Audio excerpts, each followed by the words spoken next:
What is going on, my party people up in here? We are back with another exciting, thrilling. Well, I don't know if it's thrilling just because first Burgess is kind of like dead to the world right now. But for me, it's thrilling. It's another episode of Between the Tackles. As always, I am your host, Hogan.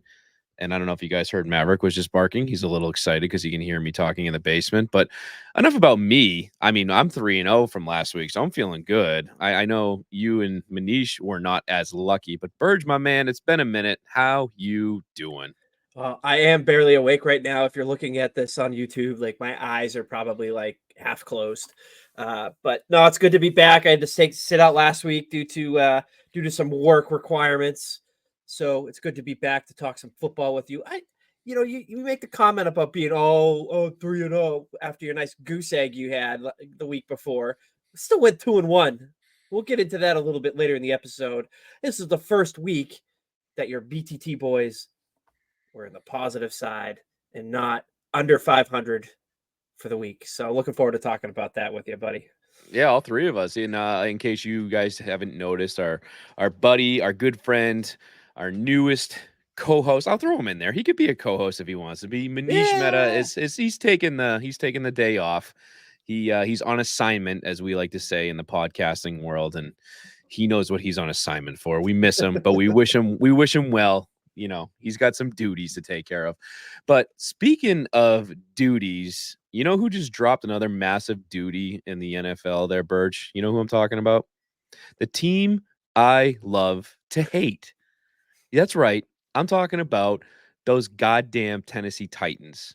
You guys just I had my targets set on Jacksonville for a while, and then I made some Jacksonville friends, and I got off the Jacksonville train of hate over there, even though they deserve it this year with the way they're starting their team or their record, I should say. But now the Tennessee Titans, you did my boy Vrabel dirty. You canned him when you shouldn't have. You blew up the team, and now you trade DeAndre Hopkins to the freaking Chiefs of all teams. Are you kidding me? I already loathe you entirely. What is it, the Grinch, that quote there? Loathe entirely. I freaking loathe you. Now I just straight up hate you. Like, what the hell, man? It's bad enough the Chiefs are 6-0. They're the last unbeaten team in the NFL. Burgess, talk me off the cliff here, man. Is DeAndre Hopkins going to make a difference in Kansas City? What the hell's going on? Well, given what they have there in Kansas City as it stands right now, I mean, Juju Smith-Schuster was signed, hurt. Rashee Rice, they're probably their best receiver on their team, hurt. Xavier Worthy is a very promising rookie. Loved what I've seen out of him. Outside of that, who else do they really have to catch the ball from Patrick Mahomes? And to date, we were talking about this right before we hit the record button about Patrick Mahomes' performance this year. 6 touchdowns, 8 interceptions. The stats are reflective of what he has to throw to. Travis Kelce hasn't been the same player that he's been in years past. So I think the Chiefs needed to make a move like this. The low risk, high reward type move for the Kansas City Chiefs, who are clearly going for the three-peat this year. I just think DeAndre Hopkins is cooked. I think, he's 32, going on 33 years old. He's kind of bounced. I mean, he didn't really bounce around, but he went to the Titans after his stint with the Cardinals. Did have 1,000 yards last year, but he's not the kind. You're not wowed by him at this point anymore. I think he's going to be an effective player for the Kansas City Chiefs once he gets up to speed with everything there. Do I think it all of a sudden makes a massive jump in their odds to win a Super Bowl? No, I don't think it really, in the grand scheme of it, makes that big of a difference for them. It is pretty crappy that the Titans did that for a measly 5th-round pick that could jump to a 4th-round pick if he play. I think it's if he plays 60% of the snaps the rest of the season, and the Chiefs make the Super Bowl, it goes from a 5th to a 4th-round pick. I don't want to say this, but it's been in my head since the trade happened, and you're probably gonna yell at me for it, but it does have a little bit of a feel like when the Patriots traded for Randy Moss. You get where I'm going with that? It's that past 30 elite receiver. Now, DeAndre Hopkins is not Randy Moss. That's not the type of comparison I'm trying to make here. But it's Agreed. getting that former elite #1 wide receiver at a bargain because he's older and has been underperforming in the location where he was. That's where I come from when I say this could be a high reward type move for basically pennies for a team like Kansas City, who is clearly, obviously, in their window, going for the three-peat to do something that I don't believe it's ever been done in the NFL. So, personally, I think DeAndre Hopkins is washed, so you're not going to be seeing that big of a difference. I could be wrong. I've been wrong plenty of times before on this podcast. But at the end of the day, it's an effective body for Patrick Mahomes to throw to as the receivers just continue to go down with injuries. Yeah, I'm curious where you were talking about the Randy Moss comparison there, and I was trying to think in my head immediately. Of course, the naysayer in me was like, "No way, no chance, that's not going to happen." But comparatively, it's interesting because obviously Randy Moss joined a already pretty decent Patriots team in that preseason there for 2007 for the Patriots, where they had already acquired Wes Welker, they had already signed Dante Stallworth. They had the pieces around Brady where I was already excited about the season, and Randy Moss just put it over the top. Where if Mhm. you look at the Chiefs right now, like you said, they don't have a lot of guys that are immediate gigantic threats where Rice is hurt and then Hollywood Brown was hurt. He hasn't even played a snap for the Chiefs this season. But if you look at it where Hopkins could be that complementary guy to put in an offense with a Travis Kelsey, with an Xavier Worthy. Plus, you look at the Chiefs, they're undefeated. They're Mhm. not doing it insanely impressively, but their ability to adapt to what they are good at is probably bar none to anybody else in the NFL right now. Similar to what the Patriots did for the longest time with their dynasty, right? Where they Mhm. adapted over time. Brady wasn't throwing 50 touchdowns every year. It was, Mahomes is clearly not on pace for 50 touchdowns this year with, like you said, he's got 6 touchdowns and 8 interceptions. But Hopkins could be that guy that really sets them apart and gets Mahomes back on track with his normal stats, or you don't know. It just, for me, you don't want to see the, well, I don't want to see the Chiefs win. I already hate the Tennessee Titans. This was just a marriage in hell for me with the way that I woke up today and saw the news where Hopkins got traded the way he did. So screw you, Titans. Thanks for ruining my day. And I hope the Chiefs do not continue to be undefeated. I hope they lose and I hope they don't make the Super Bowl. And I'm just a bitter New England fan. Call me out. That's fine. I'm just going to say what I have to say. So screw you, Chiefs. Screw you, Titans. Like I said, biggest Buffalo Bills hater here, man. But if they play the Chiefs in the playoffs, I'm circling the wagons, baby. You're never gonna hear me say that again. But one thing I want to throw out: the Chiefs are 6-0. Patrick Mahomes has thrown an interception in every game this year. Yeah. In every game this year, with 2 games with multiple interceptions. Like, to me, that's like unheard of for Patrick Mahomes. And the fact that this team is still 6-0 just goes to show you that they are winning in different ways. Got to also remember, doesn't have his starting running back either. Isaiah Yeah. Pacheco went down, I think, with his fibula, broke his Mhm. fibula early in the season, cursed my fantasy team into doom for the year. Um, so their defense obviously is playing well. And if you're getting a guy in here like this, that's why I told you, dude, like it just screamed, it made sense for the Chiefs 100% to make this type of move. Yeah, quick shout out to Spags, their defensive coordinator, Spagnuolo. Mm-hmm. He might go down as the greatest defensive coordinator of all time if you think about his resume at this point with what he did to the Patriots and the Mm-hmm. Giants Super Bowl. And then on top of that, what he's been doing with this Kansas City defense the last, he's been there 5-6 years now at this point. So he's on par with possibly, I'm put it on record, I'll say it right now, he's probably the greatest defensive coordinator of all time. There's just no way to beat around that bush. But you brought up the injury, obviously, to Pacheco there, the starting running back. Let's move on to another injury that kind of is very. I have to be careful about this. I don't want to be dicey, but it's unfortunate. The injury is unfortunate, and at the end of the day, he is a human being, and I don't wish insanely ill will on many people. But I, of course, am talking about the Deshaun Watson injury. Burgess, I saw this live, and it was absolutely disgusting seeing that, shotgun snap where just you could see the Achilles just Mm-hmm. pop right up his leg, and it was just like I wanted to vomit everywhere. Puke City, just absolutely disgusting. You never want to see that, obviously.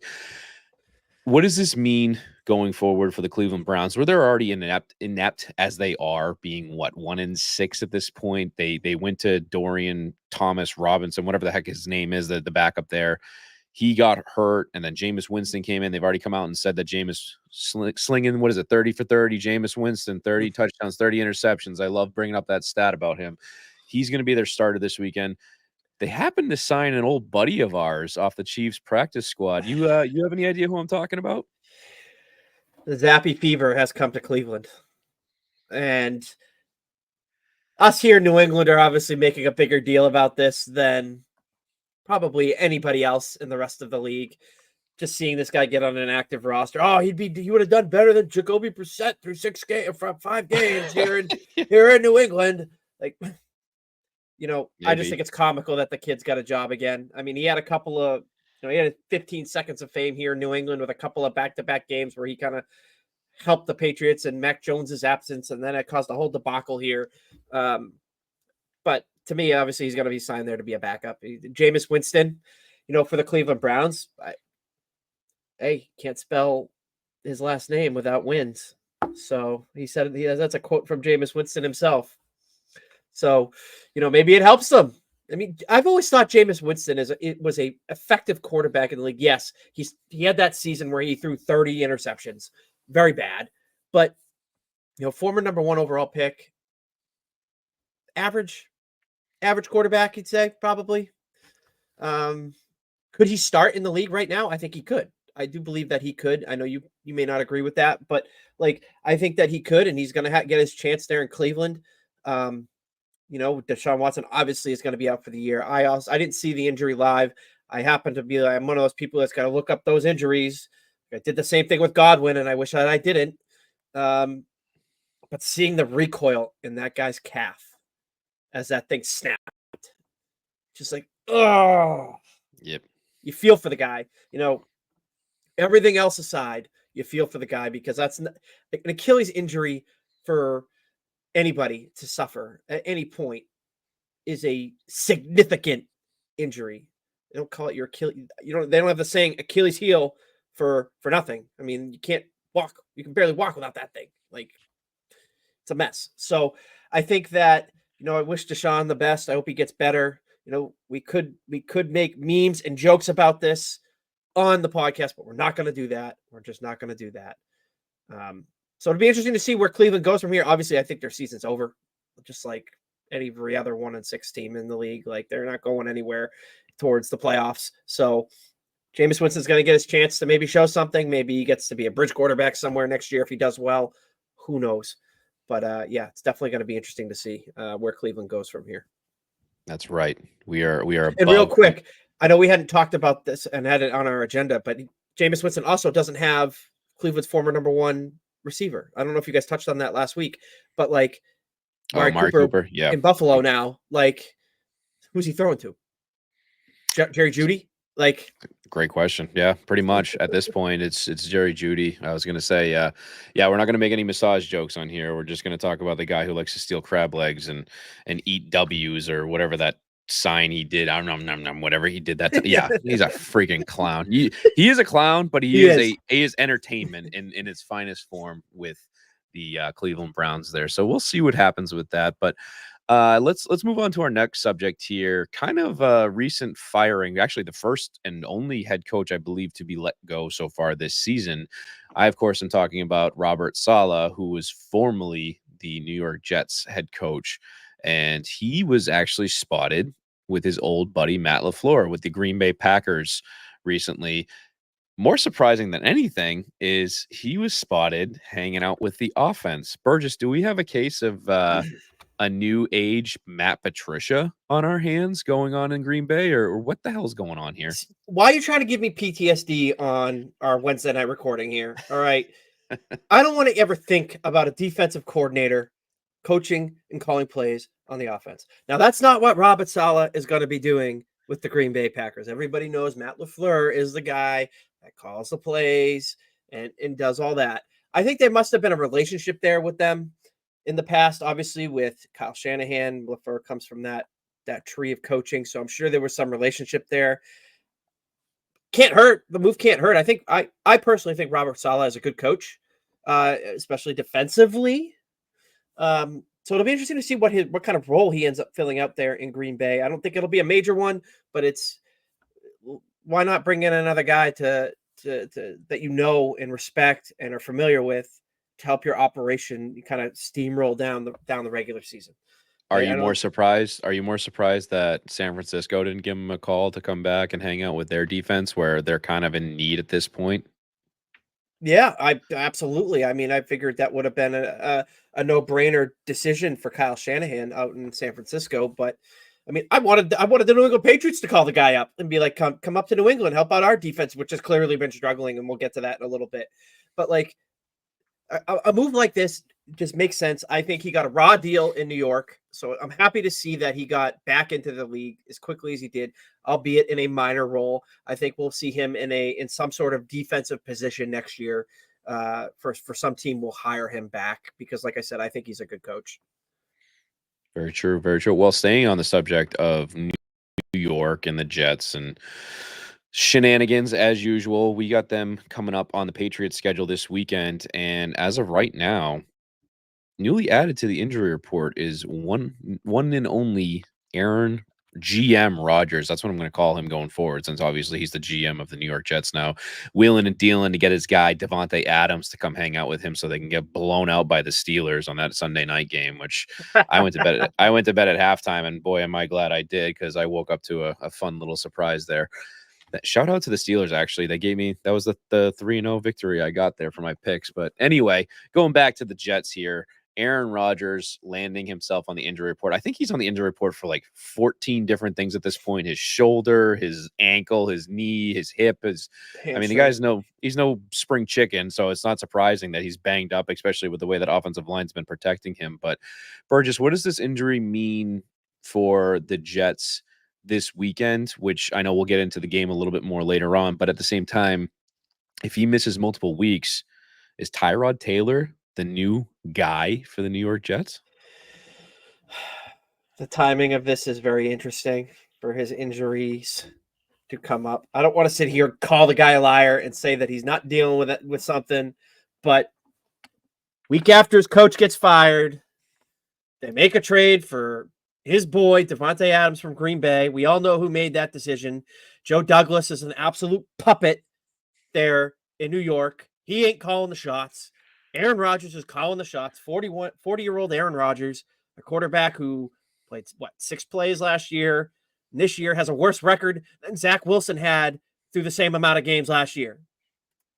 And he's all of a sudden hurt because they just got blown out on Sunday Night Football in prime time. Something's a little fishy there. Sorry, I really can't stand that guy. I really cannot stand that guy. I can't stand him as a person, not even just an athlete. I can't stand the way he carries himself. Pretentious ass. That's exactly what I think about him when I think of the words Aaron Rodgers. But if he's legitimately hurt and there's serious issues with him possibly missing time, it doesn't sound like that's the case.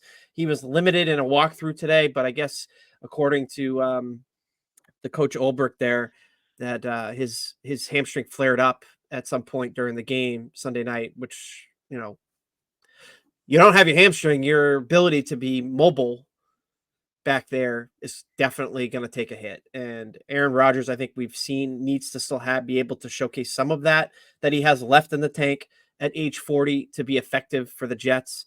The Jets are also another team. I mean, you look at the AFC East outside of Buffalo, the entire division is just a crapshoot. We thought it was going to be a decently competitive division, and then Tua gets hurt, and then the Jets have obviously underachieved to this point. If Tyrod Taylor has to go in there, I mean, who knows what it's going to look like? Could it look better? Yeah, absolutely, it could look better. Aaron Rodgers is 40 years old, and I think that'd be absolutely hilarious if that happens. But at the end of the day, I mean, when we talk about the picks, I'll have something to say about this game on Sunday, and we'll be able to see what Aaron Rodgers actually decides to look like should he suit up and play. That's right. That's right. Well, as Pats fans, obviously, we're sitting there going, hey, best case scenario for us, if Rodgers is hurt and he plays, great. And if he's hurt and he doesn't play, great. Maybe we have a chance either way. I don't know at this point. This Patriots team is just inept as it is. But let's move on from the oldest quarterback in the league and let's go to a young quarterback. See what I did there? Segue. Not too bad if I say so myself. I'm of course talking about Bryce Young, the quarterback down in Carolina who unceremoniously got benched. His ass got benched. What, Oh yeah. 3 weeks ago for Mhm. the Red Rocket there, Andy Dalton, which led Carolina to their one and only victory this year over the Raiders that 1 week. And since then, they have commenced their getting destroyed by every team that faces off against them, including an abysmal, what was that, 40-7 loss to Marcus Mariota, the backup quarterback for Washington last week. I think my buddy who has Jaden Daniels and Marcus Mariota as his handcuff was on his bench and had like 27 points or something crazy or whatever. And he was rip shit because he started Jaden Daniels, of course, not knowing he'd get hurt. But what does Bryce Young coming back for Carolina mean for the Carolina Panthers, Burge? Is this going to be a turning point for him? Do you think we're going to see any kind of improvement? Obviously, the circumstances of how and why he is starting again, I found out just pre-recording, was obviously Andy Dalton was involved in a car accident. He is okay. He was with his family and everything like that. Thank God he's all good and the family's all good. But Good. where he banged up his, I think they said his thumb or something, that he's unable to go right now. They were planning on staying with Dalton going forward. That's what the report said, is that this was not, Bryce Young was not the plan to go back to him anytime soon. They're kind of forced to go back to him. What does this mean for Carolina this week and going forward? I don't think it's as much what it means for Carolina, but what it means for Bryce Young and his career prospects. I mean, obviously, it's his second year in the league. He's still very young, but when you get benched in the second year of the league, in the league, when you're the number one overall pick, it is a very bad look as to where you sit, especially on a team as bad as Carolina and Andy freaking Dalton as your backup. But that being said, this is an opportunity for Bryce Young now. He's getting another chance. Guys get hurt. You get the opportunity. Look what happened with Tom Brady. Drew Bledsoe almost dies. He comes into the game and he never gives the job back. This is Bryce Young's opportunity to get his job back, to come out and play well on Sunday and prove that he belongs to be their quarterback. Now, I don't think that's going to happen. No, I don't think that's going to happen because I think Carolina is just such a mess that you can put anybody in there and they're not going to win a game. But at the same time, as we've learned up here in New England over the past couple of weeks, it's not about the end result of the game. It's about what you see in that 60 minutes from your young quarterback.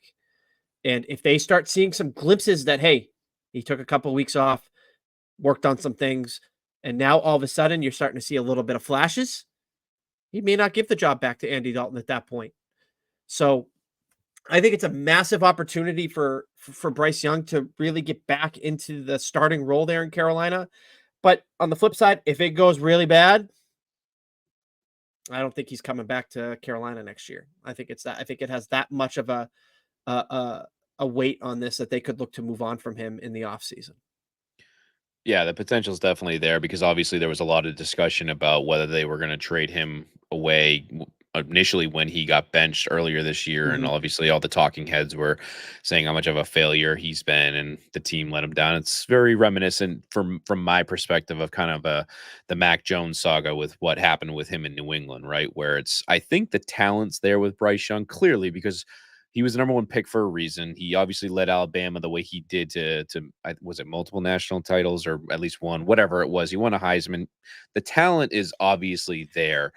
It could be the setting, it could be something. And I certainly am looking at this week as he's not getting any favors thrown his way by starting against Denver's defense the way that they've been playing recently, especially if he caught what Denver did last Thursday night to the Saints, where they absolutely destroyed Spencer Rattler and the Saints there. I think they scored 3 points, if that. So I don't feel bad for him because he's an Alabama guy. Screw Alabama, and I don't really care about the Panthers, so it is what it is. But at the same time, I feel a little bit bad for him because he's just thrown into a crap situation. We'll see what happens going forward. But as of right now, ladies and gentlemen, we are going to take a very short break to hear from our sponsors. Don't go anywhere. Between the Tackles, we'll be right back. And we are back here on Between the Tackles. We are talking all news NFL worthy right now. Well, we were talking NFL news. Now we're going to move on to some upcoming.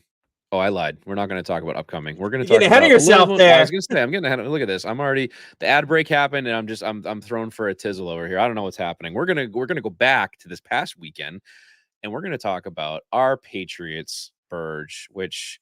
Granted, maybe this is why I want to skip this part because I don't want to talk about our Patriots with how abysmal they've been this year. I mean, it's already everything's been horse crap as far as we've seen with product on the field and even off the field, everything that's going on at this point. The Patriots traveled over to London for the international series there. I believe it was the last international series game this season to take on at this point pretty much the London Jaguars. They might as well move over there since that's where they play half their games as it is. They got their booty stomped. The game started off, the Patriots were 10-0. They came out of the gates. You and I messaged a little bit saying, hey, they actually look like a competent team. And then that second quarter happened, and the sky fell in London for the Patriots. It was 22 unanswered points, 96-yard punt return.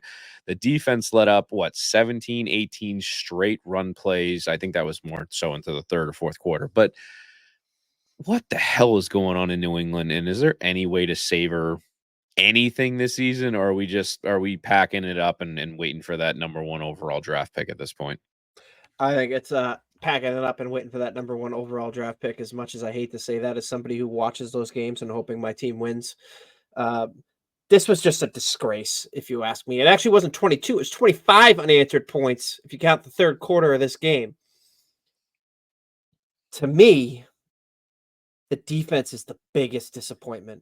And I know they're dealing with some injuries with Christian Barmore and Jawan Bentley out for extended periods of time this season. It's not an excuse. The Jaguars were also 1-5 going into this game. They looked awful, and they made this team look elite, if you ask me. Like, they got out to a great start. And like you said, we were talking, this is great. The first quarter, they were 10-0. This feels good.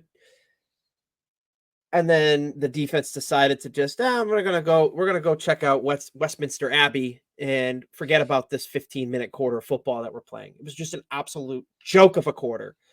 And it seemed like it sucked all the momentum out of the offense. The offense forgot how to do anything, and it just, the game got away from them there. I will say, for me, Drake May again shined. I thought he played very well in this game, given the circumstances. Screw Jalen Polk for the amount of drops that guy had in this game. That ball's thrown right, hit him square in the hands, and he's dropping them. It's just like, somebody sent a tweet in our fantasy football draft, WhatsApp chat, and it was Drake May in New England right now, and there's a picture of Matthew Stafford. You think about what Matthew Stafford endured up in Detroit for all those years, being a very, very good quarterback and just having nobody really around him besides Calvin Johnson. Like, he was the only player he really had up there that was as effective for a sustained period of time. And it's like, well, that's true. But Drake May really did impress me. He impressed me with his legs, too. He had a couple of scrambles where he took off with the ball, made a couple of guys miss. I think on one of his runs, he was able to make a couple of guys miss. So, I really like what I see from Drake May early on. It's been 2 games, so it's hard for me to be like, okay, he's the guy. But he's shown me more in 2 games than Mac Jones showed me that entire first season that he was here. And Mac Jones was really good his first season here. I think he went to the Pro Bowl as an alternate. He went to the Pro Bowl, but the offense and the types of throws that Drake May is making, like pushing the ball down the field accurately, not something we saw Mac Jones ever do up here in New England. And so for me, I can take that away from each of these games now, as long as he continues the upward trajectory of his development playing. It's hard for me to be upset. Through 2 touchdowns and turn the ball over. He was very, very effective. Offensively, though, the running game, my God, it was non-existent in this game. What did we say at the beginning of the season was going to be the Patriots' bread and butter on offense? Ground and pound. Ground and pound, baby. Pound. You take out Drake May was their leading rusher with 3 carries. That is not a recipe for success. Ramondre Stevenson, I think, was dinged up. Obviously, he's still, may have explained why he wasn't as effective, but 6 offensive line combination in 6 games. I mean, that'll do it. That'll do it too. So a lot of problems on this team. Elliott Wolf, I'm very interested to see what his plan is, leaving all that money on the table in cap room in the offseason this year to not even truly address that offensive line in any way, or even a receiver outside of KJ freaking Osborne. Like, it's scary. I mean, the best running back on the field on Sunday was JaMychal Hasty because he caught 5 balls out of the backfield. The third string running back. I mean, Antonio Gibson did nothing. It was just puke fest. Outside of Drake May salvaged the day for me watching him play. I really look forward to watching that kid play in the future. What did you think about it? I'm really curious where you sit on it. I know the Patriots are who you thought they were going into the season. I took the Kool-Aid week 1 where I was like, maybe they could go 3-0. Yeah, I was way wrong on that. I just said, like I told you earlier, I'm very wrong on this podcast very often. I was very wrong about that. Manish laughed at me when I said it, and he's not here. I'm sure he's getting his laughs out of it too. But what do you think? No, for me personally, I mean, it's no vindication for me to be like, haha, puff my chest up. I was right in calling the fact that I thought their ceiling, honestly, going into this season was 3 wins. And obviously that was generous at this point, yes. I think 2 wins is almost going to be pushing the generous. Literally the only team left that I see them possibly beating is the friggin' Tennessee Titans. That's right. Suck it, Titans. I'm talking smack about you again. So I hope that might be the one game that I'm truly rooting for the Patriots to win, as long as it doesn't cost us the number 1 overall pick. But that being said, I don't get any enjoyment out of seeing them lose the way that they are losing right now. Like I said, I go back to my old mantra of I'm okay with the Patriots getting their asses kicked or losing, and as long as they're competitive and at least as long as they're fighting. And the biggest problem that I see with this team that will very well segue into the next topic that we're talking about here, Gerard Mayo calling the team soft. He's not inaccurate in that description, where they are a soft team right now. They can't tackle, they can't block, they can't run the ball. The only thing they can do is pass the ball, and Drake May is running for his life half the time because he has to be. He's not getting clean pockets. I mean, there's occasionally they're pass blocking for him, but it's not to a point where we want to see what we're seeing, because they're down by multiple scores. So they have to throw the ball to try and play catch up at this point. They are so inept at so many different phases of the game that it's so putrid watching them that I just don't enjoy it. Because like I said, is you don't see that competitive spirit. You don't see that fight. You don't see guys trying their hardest. And even if they fail, at least you're sitting there going, you know what? At least they put it all on the line for you. Like, I don't see guys doing that on this team. You see guys jogging. You see guys, the bullshit after the game with Jalen Polk. You talked about him with his drops, right? He's throwing up peace signs on Instagram afterwards. And then KJ Osborne is sharing texts or tweets or some crap with his agent about how he was supposed to be a healthy scratch on Saturday. And it's like, I one of the things that I said after this game was, you know what? Where are all these people that were clapping and cheering that wanted to drive Bill Belichick out of town? Where did you ever see any of this kind of shit happening when Belichick was the head coach of this team for the 20 plus years that he was here? You didn't see it. You didn't see it. And I'm not saying it's to a point, like, I am absolutely not one of those people saying that Gerard Mayo needs to be fired or his job needs to be questioned right now. Give it time. I've always been a firm believer that a coach, no matter who it is, should at least get a season. They should always get a season, unless they are completely inept, an Urban Meyer type, or Nathaniel Hackett, obviously. But like, if a coach, if you just pull that rug out, I mean, for God's sakes, what was his name? Was it Hugh Jackson that got multiple years when he was 0-16? Like, come on, like, cut me some slack, all right? Got to have patience. You got to wait and see. And the biggest thing you touched on with Elliott Wolf, where they didn't really do a lot of things to address the needs of this team right now. It's hard for me to sit there and criticize them because, like you said, they are who we thought they are. What I'll say finally on this subject for me personally, and I've been kind of touting this all year about Mayo and the coaching staff, because that's who I really want to focus on at this point. We know what the players are. We know the product that's on the field. It's not top tier. You're not going to compete with upper echelon teams. You can't even compete with garbage teams like Jacksonville. It's as simple as that. We just got the shit kicked out of us by Jacksonville.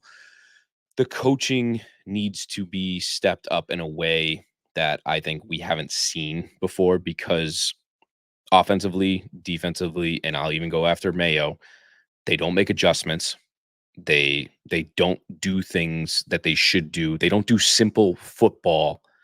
And the biggest thing that drives me absolutely crazy is you see a lot of crap on the field that's taught at a Pop Warner level. For example, I go back to, there was a very, very long play where Trevor Lawrence ran. I want to say he rushed for like 16 yards or something. It was a crazy play where they blitzed Marcus Jones off the edge. He had a free shot at Trevor Lawrence. He whiffed on the sack, which should have been fourth down right there. Lawrence scrambled out to his left. Dedrick Wise, who was supposed to have outside containment, you are taught at a freaking Pop Warner level, outside containment is one of the most important things in football, to bring a guy inside the field where, guess what? There are more people to tackle him. The minute you lose outside containment, guess what happens? Trevor Lawrence takes off and get a first down, and the drive continues. And it's stuff like that that you see constantly, week after week after week with this team, where that's a reason why they've lost 6 games in a row. And you're going to see them continue to lose games if they don't clean up simple shit like that. And it drives me crazy as a fan, as a former coach, as a former player. I mean, and then just as simple as this will be the last thing I rant about, I promise. The simple as the 2-point conversion timing in that game. You were down multiple scores at that point. You scored the touchdown. They decided to go for 2, right? If they had gotten the 2-point conversion, all you needed was 7 to tie it up. I am a firm believer, and you can disagree with me here, but I am a firm believer. You take the points when you can get the points. You had a chance to make that a 1-possession game. They went for 2. They missed it. It's a 9-point game. Now you have to fight and claw and hope that there's an onside kick in there, or your defense can get multiple stops. Take the points. Go for 2 when you absolutely have to go for 2. It goes back to this stupidity you see running rampant across the NFL, not just with the Patriots, across the NFL, where you see guys not kicking field goals, going for it on fourth down. And granted, I know this has been a touchy subject where we've talked about Dan Campbell and what he does with, obviously, the Detroit Lions. I'm not arguing that fact, but I'm saying, like, you see like Nick Sirianni with the Eagles, where he tries to kick field goals at the wrong moments. They get blocked and return for touchdowns, multiple swings that way. But like, just basic football, man. And that's where I'm at with the Patriots at this point. You just see too much ineptitude, stupidity, and multiple things that need to be cleaned up at Pop Warner levels that are not being addressed week in and week out. So I won't be as long-winded as you with this, that's but fine. talking about the points, I totally 100% agree with you. You take the points when they're there. Like, you live to fight another day at that point. Yeah. But the league has trended so far in the direction of the nerds and the analytics and the stats and the numbers and the probabilities and everything. That's why you're seeing that shift with all these teams doing what they're doing, because, well, say there's a 60% chance that you get this right. If you get the 2 points here, you're going to win the game, versus if you kick the field goal, you got a 45%. It's stupid. It's not playing the game and feeling the game out. It's, we're going to go off our stat sheet here, and probability says we do this, so we're going to do this. Like, No. It's analytics have ruined baseball, the sport of baseball. They've crept into the NBA. They've crept into hockey. It's the same thing when you're talking about pulling the goalie at certain periods of time in a game, and you're seeing it in the NFL when it comes to these decisions, when you're avoiding a field goal, or you're going for 2, all that. So Yeah. that's why they're doing that. In terms of Mayo, I agree with you 100% about giving him time. Like, I've said it before on the podcast that these owners are way too quick to pull or cut the cord from these coaches before they can really instill what they're trying to build.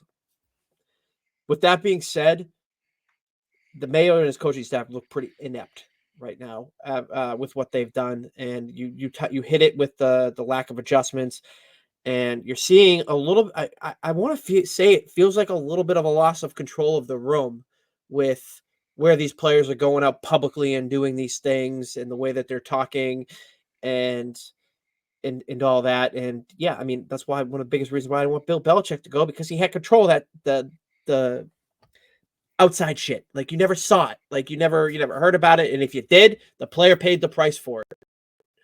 And that's why I wish I missed that operation, because I'm sick of listening to these spoiled rotten athletes complain about things and all that. It's like, dude, you're on a 1-6 team. You should not be talking. I don't care who you think you are. Like Jalen Polk coming out saying he was the best hands in the league like last week or a week before, and comes out and he drops what?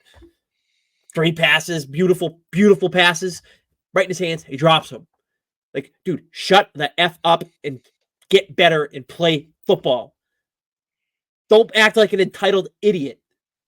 But that's the state of the New England Patriots right now, unfortunately, with no Bill Belichick and a head coach in his first time role who's still learning how to go about doing it. He was a player once, so he's a player coach type of guy, like a Pete Carroll, where he's a player's coach.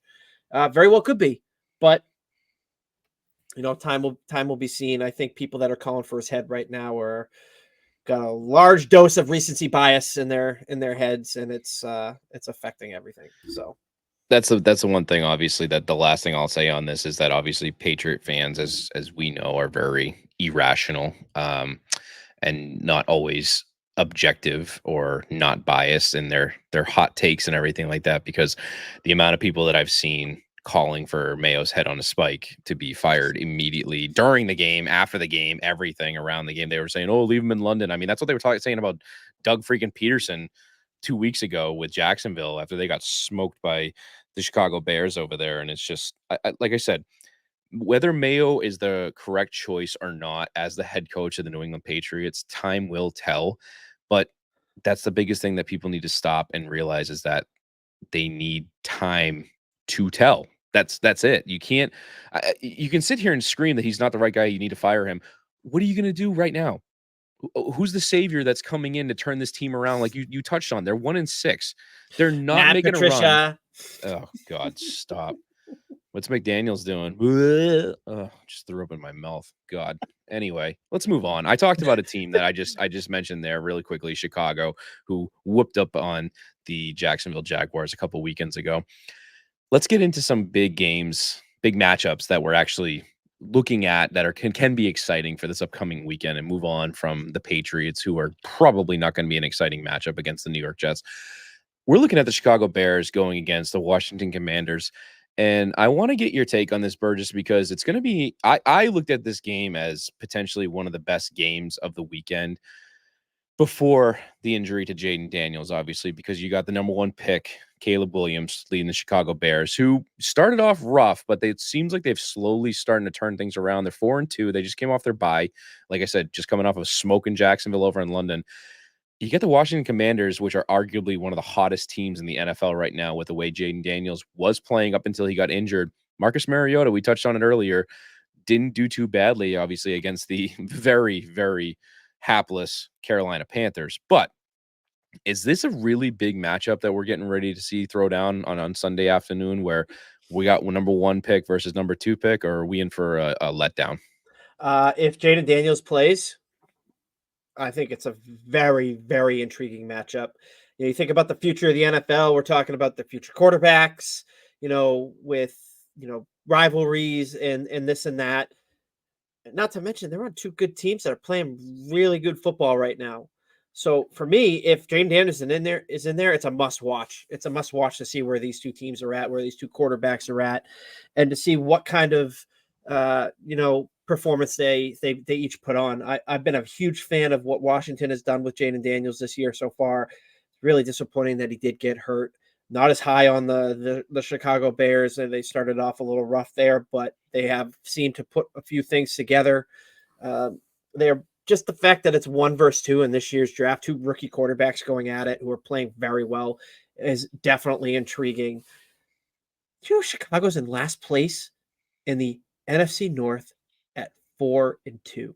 that division is unbelievable. So if Chicago wants to keep pace in that division to, make a run at the title come January, they're going to need to win this game. And did you have Washington Commanders winning the NFC East in week 7? Week 8? I certainly didn't, but it's great storylines all around, if you ask me. I didn't have them winning the division at any week of this season, let alone that this late into the season at this point. No, that just speaks to the volume of what Dan Quinn is doing, and obviously we know with his pedigree of coaching what he was able to do with the Legion of Boom with Pete Carroll back in the early 2010s there with that Seattle team that was just monstrous for a few seasons there, and then obviously taking over Atlanta the way he did.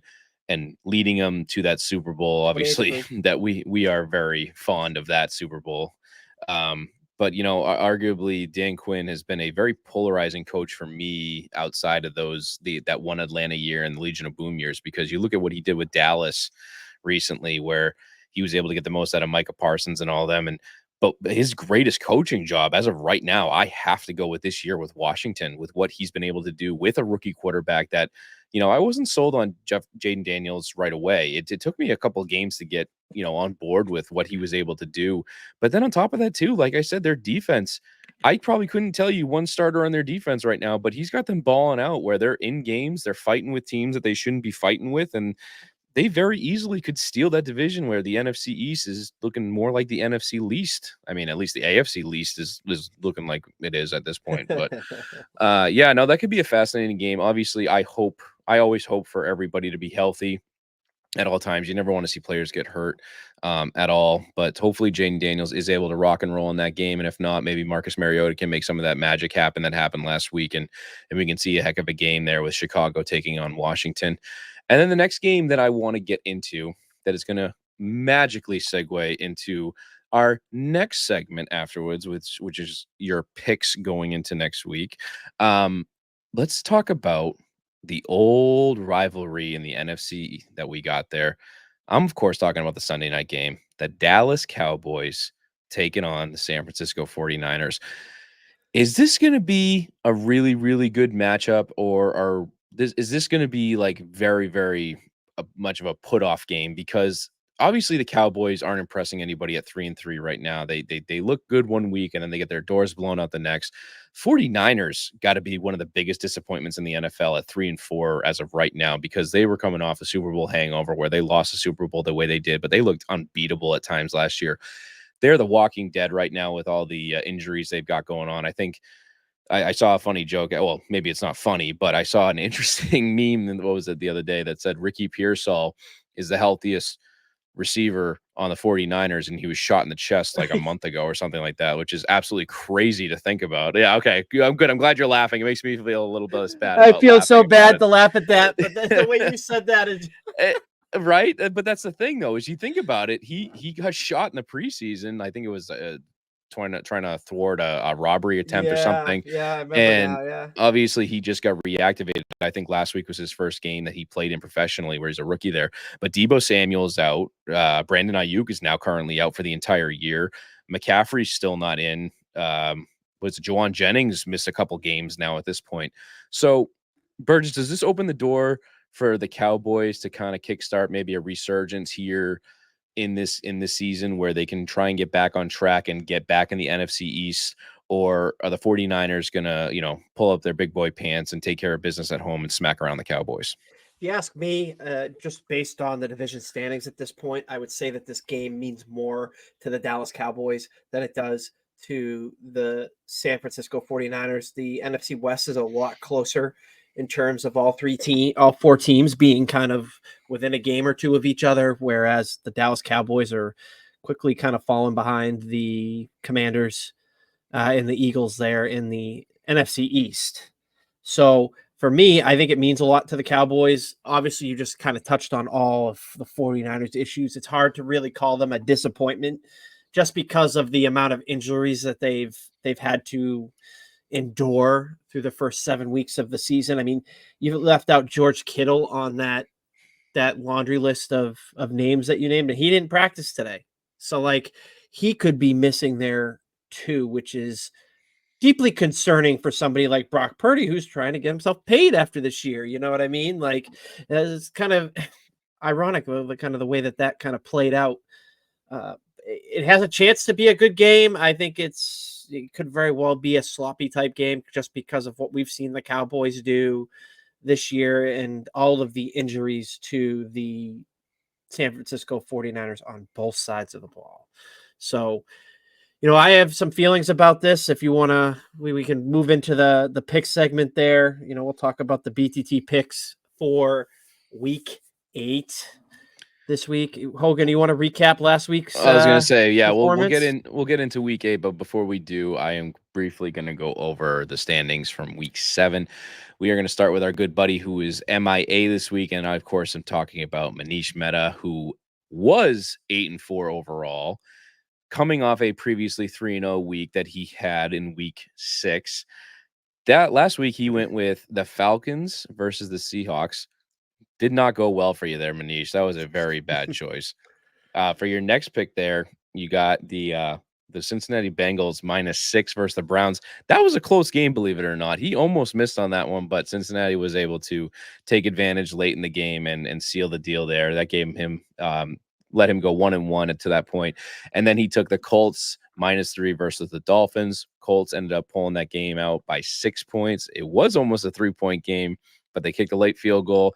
And I was so mad because it would have pushed on that one and he would have been 1-2, but he lucks out and goes 2-1 there. So Manish goes 2-1. That is going to push his overall record to 10-5. Obviously, the updated stats will be put on the graphic going forward on Twitter, X, whatever the heck it's called at this point.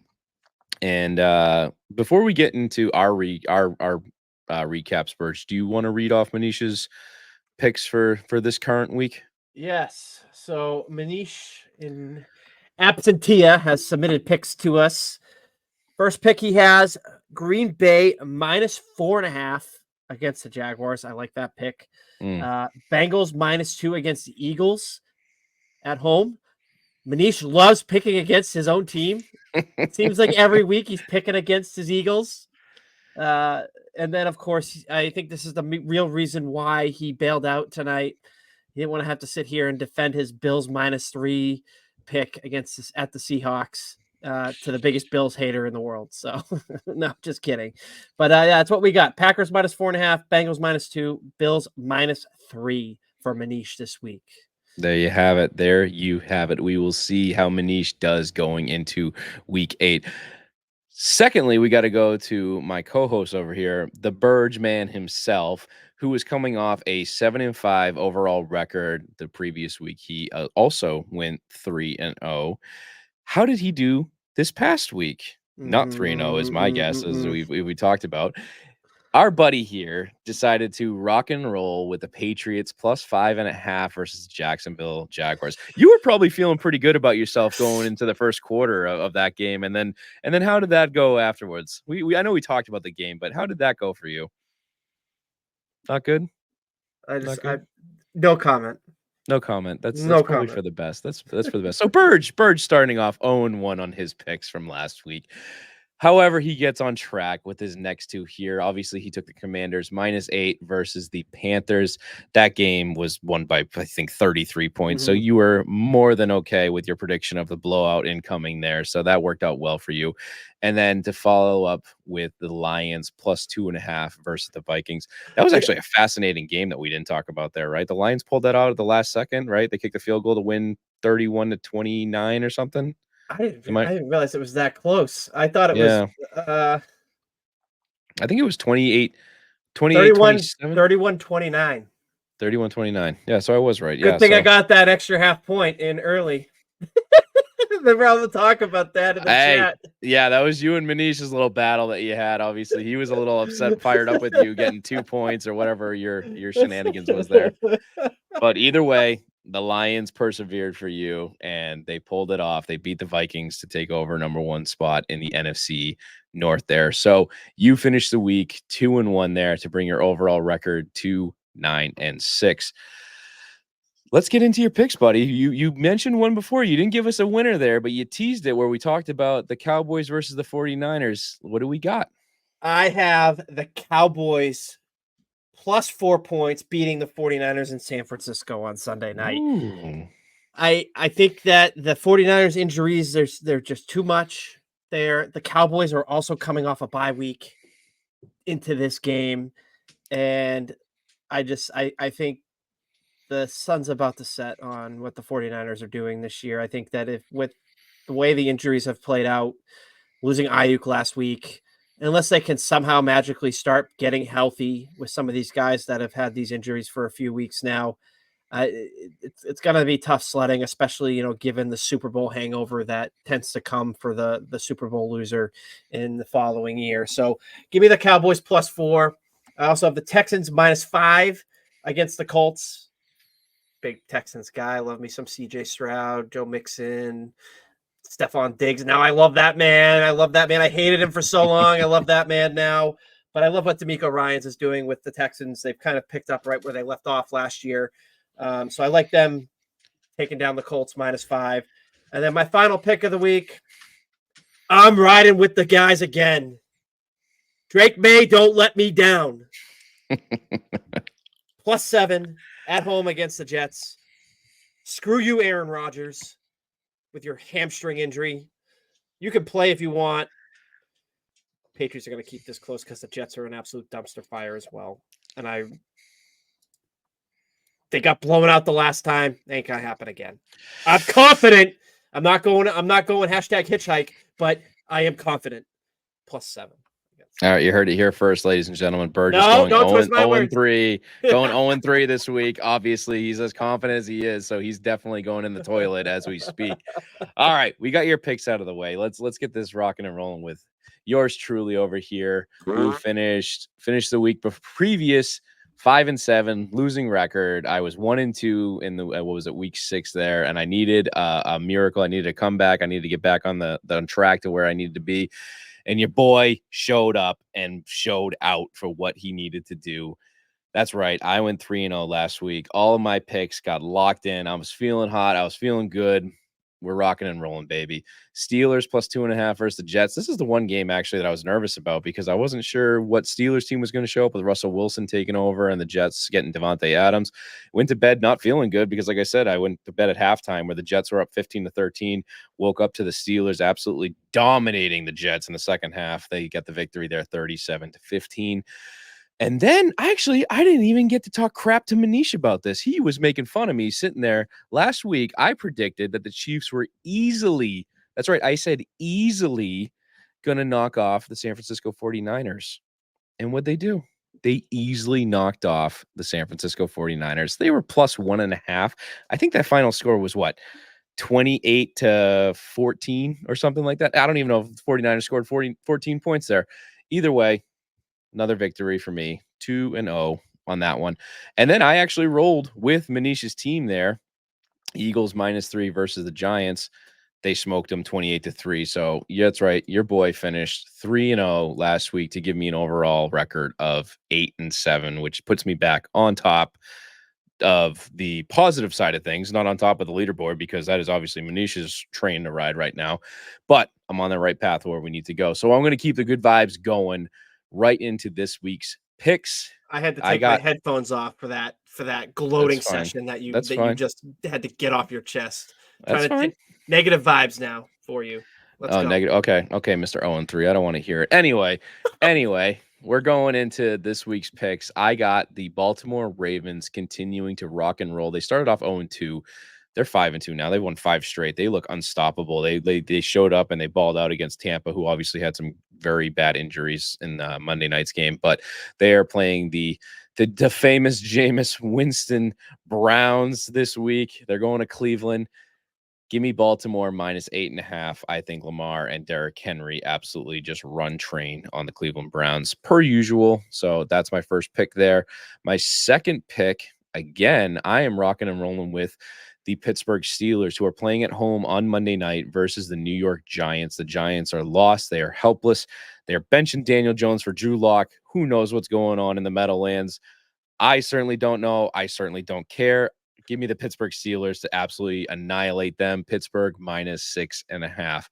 And then, of course, I have to be that guy that's got to pick an upset in here, that has to go against the Vegas rules here, whatever they want to call it, to pick a team that shouldn't win, that's going to win. And this week, I'm going with my upset being the Arizona Cardinals. Now, why are they going to be an upset this week? Well, I'll tell you very simply. They're going to Miami and they're playing the Dolphins, who they should easily beat on paper, right? Not so fast, my friend. Tua is coming back. And if we see the same old Dolphins that we're used to with Tua, when he's healthy, when he's able to ball out and bomb it to Tyreek Hill and Jalen Waddle and that explosive offense they've got that down there in Miami, watch out for the Dolphins. That being said, give me Kyler Murray. Give me the little man running around playing backyard bullshit football, tossing the ball backwards to Trey McBride and whoever else he's got. Oh, was it Harrison Jr. there out in Arizona? Give me Arizona to upset the Miami Dolphins. Cardinals plus 3.5. So that's my picks right there. I'm feeling another 3-0 week. So I don't know what you're talking about there, Burgess. I'm feeling good about my picks. What are you nervous about? Call of Duty comes out on Friday. That's not good fine. for Kyler Murray, man. You know what? The new Call of Duty comes out every year. It is what it is. He did. Hey, As long as he doesn't tear his ACL again, I mean, he'll be fine. He's just got to run around and look like a toddler clutching that football and running away from Miami Dolphins. He'll be fine. So that is going to put a wrap on everything that I had to talk about. My friend, do you got anything else before we say goodnight, goodbye, whatever it is, whatever time of day you're listening to this, to our viewers out there? Viewers, nah, man, listeners, anything? I'm ready for Week 8 football. It's been a pleasure talking football with you again, Mr. Hogan, despite your having to take my headphones off for a period of time there while you basically just stroked that ego of yours. You got to do what you got to do. I'm not going to listen to it. So, yeah. You'll hear it. You'll hear it no matter what. Let's go, Drake May. I mean, sure. I don't think it's going to happen, but like I said, I'm smelling 0-3 for you this week. I'm feeling good about that. Put it on the record right now. Put that as my fourth peg. That Burgess is going to go 0-3 right there. That'll give me a nice little 4-0 victory going into next week. But for you guys out there listening, thank you as always for hanging out with us. Manish, we missed you this week. Hopefully he'll be back next week. Hopefully he will not be on assignment. He is not hitchhiking, in case any of our viewers out there, listeners, are worried that's what he's doing. He's not, unless he is, and we just don't know about it. But that's going to put a wrap on this sucker. So as always, go Patriots. Go Drake May. No, not this week. I can't. I'm not feeling. I can't root for you to get a victory in our pick'em league. So not this week. But I'm certainly not going to root for the Jets. You're not going to catch me doing that. But we will see you all next week. We love you. We appreciate you. Burgess. Peace. Later.